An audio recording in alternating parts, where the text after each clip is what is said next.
Alrighty lads, we're back for some of that lore content on Legacy of Kain. I feel it's time to talk about one of the most important sons of the Empire, Dumah. Now, to start with, you should hit the subscribe button and look through my channel for that juicy lore content that I pluck from the innermost thighs of books that I have read and fingered through countless video game discs, spending countless hours to find this lore for you. Please, I need it. Now, back to this sexy video. So Dumah, a treacherous bastard by Raziel's point of view, the very brother who threw him into the abyss and led the massacre against the Raziel's own very clan in blood. Dumah surprisingly does something that I would never have figured he would do. He does something that's really interesting, actually. He bands the clans together. You see, this is kind of weird. In the era that follows after Raziel's death, Kain leaves the Empire and waited for Raziel to come back. During this absence of leadership, the absence of an emperor, the clans fought one another in the war known as the Clan Wars. Most likely it was started by pretty much all of them. Due to their greed for power, each one was always bickering to see who was strongest and who was weakest. But what's interesting about this is that Dumah, at the end of the war, realized how strong humanity was, and he brought the clans back together to fight against this new oncoming wave of vampire slayers.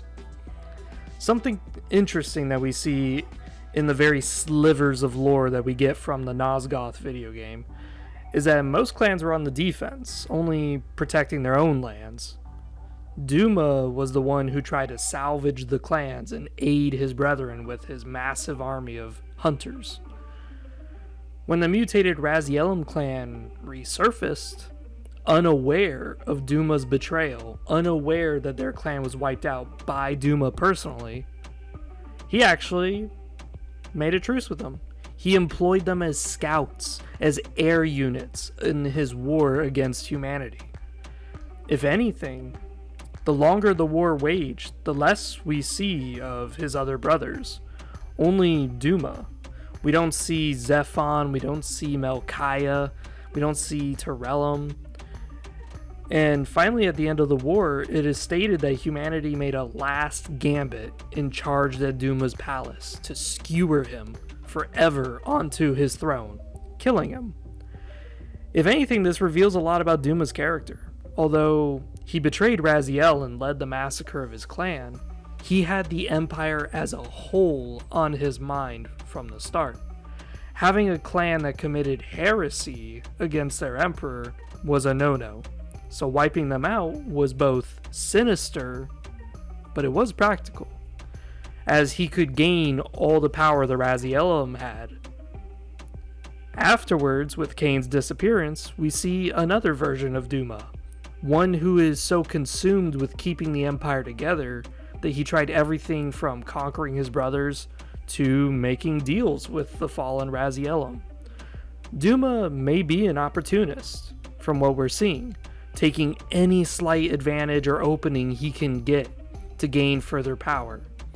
But the fact that humanity stormed his castle and he was the one leading the defense force of the vampire cities shows one thing. He was their leader. He was the biggest threat to humanity. He was the largest hope for vampires to rally their empire of clans once again under a common banner, instead of being split nations like they had been since Kain disappeared. This explains much about his clan, like why are the Dumahim everywhere in the world?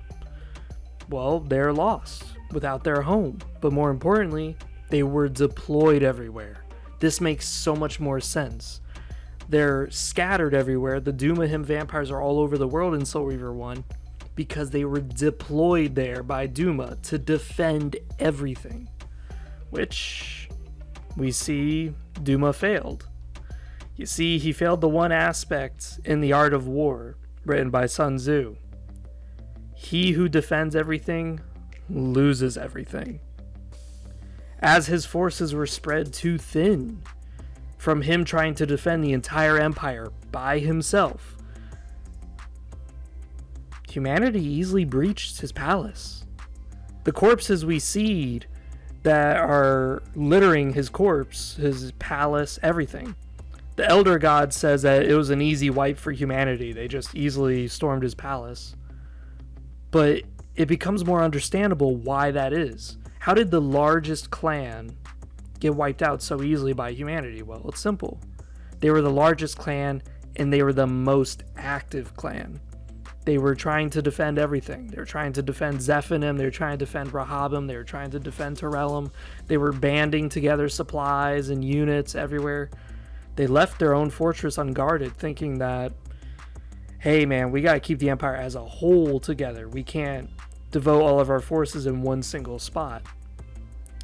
So when it comes to the Elder God, he says that ultimately Duma's failing was that he was arrogant, and that's what caused his fall.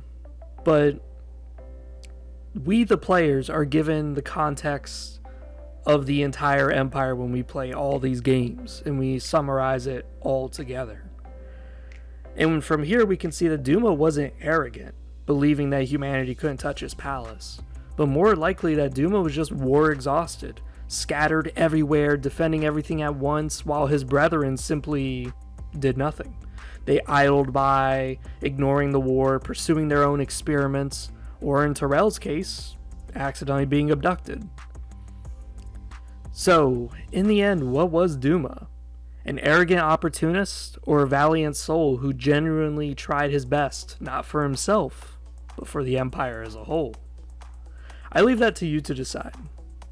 But to me, it makes his death tragic knowing that he did try his best and failed. He tried to defend his brothers in their own holdings, but they couldn't bother to help him. And when he finally was resurrected by Raziel, when the skewers were pulled out of him, the first thing he does is he thanks Raziel. He's like, yeah, thanks, brother. But by you resurrecting me, I'm actually stronger than Kain now. There is nowhere that Duma is instigating that he's hostile to Raziel, until Raziel says to him, you forget, brother, that you're the one who killed me, and I'm here to kill you now. This is where their exchange turns hostile. So I find that very unique. Here's Duma, where in Soul Reaver 1, if you only played Soul Reaver 1, he's just an arrogant bastard who took the opportunity to overthrow you and kill your clan for power, for just strictly power. But as you play the Nosgoth video game, you realize Duma's not that power hungry. Like, he wants to be the leader. Don't get him wrong. He wants to be the ruler. But he doesn't want to be the ruler of himself. He wants to be the ruler over his brothers. He wants to be the ruler of an actual empire, not comprised of his own subjects. He wants to rule, but make sure that he has company with it.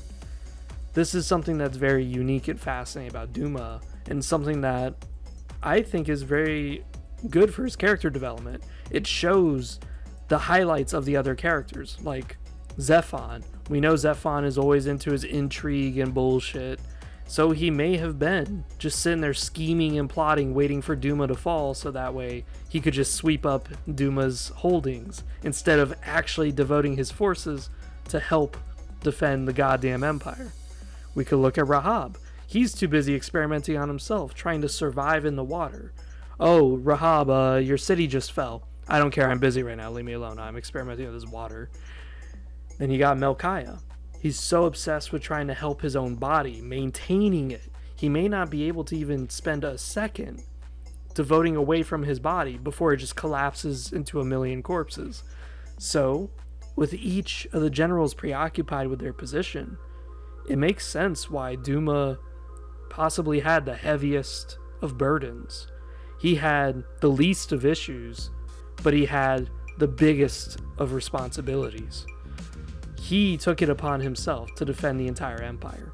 He didn't have to. He could have just stayed in his holdings. He could have wiped out the rest of the Razielim when they resurfaced. He could have done all that, but he didn't. Now, Again, you could say that that's arrogance. He was arrogant and believed that he could easily quash the human race and then use this position as a position of power and say, listen, brothers, I defended your holdings, not you. I can overthrow you because I policed your cities. It could well be. Could well be. It's all about interpretation after all. But for me personally, I find this more interesting of a character. One who we thought was a selfish bastard, but turned out to be a messiah, a savior, a gallant soul, a guy who tried his best, and ultimately got rewarded with the one thing that all people who commit any sort of betrayal get rewarded with: permanent death. See you guys next time. I hope you guys enjoyed this video, and as always, comment down below what you guys think. You guys may say, oh, Frieza 700, you're wrong. Duma was 100% arrogant. He was 100% just this asshole bastard, blah, blah, blah. That may be the case. As I said, this is more in light of the Nosgoth video game that was canceled later on, where its servers shut down. But when you read the map descriptions and you read a lot of the character classes like the Raziel, you see that there's these lore bits like Escador meeting Duma unaware of what happened, and he pleads an oath to Duma, and Duma's like, hey, I'll use this to my own advantage. Hell yeah. More forces to help me defend this empire? Hell yeah. So again, it's all up to you guys how you guys take it. I'm taking it this way. See you guys next time.